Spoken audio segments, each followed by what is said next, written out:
శ్రీ వెంకటాచల పర్వత పాదపీఠంలో వెలసిన అత్యంత ప్రాచీన పుణ్యతీర్థం కపిల తీర్థం.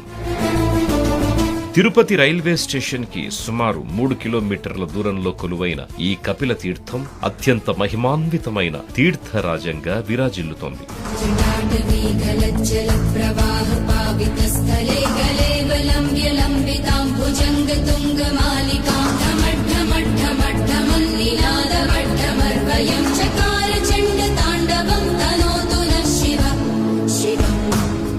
స్వయంభువుగా ఆవిర్భవించిన శ్రీ కపిలేశ్వర మహాశివలింగాన్ని సందర్శించిన భక్తులకు కైలాసయాత్ర చేసిన పుణ్యఫలం లభిస్తుంది. అలాగే పితృదేవతల తృప్తి కోసం తర్పణాదులు సమర్పించడం ద్వారా అమోఘమైన ఫలాన్ని పొందవచ్చని పేర్కొనబడింది. ఈ ఆలయంలో టీటీడీ భక్తులకు ఉచిత అన్నప్రసాద వితరణ చేస్తోంది.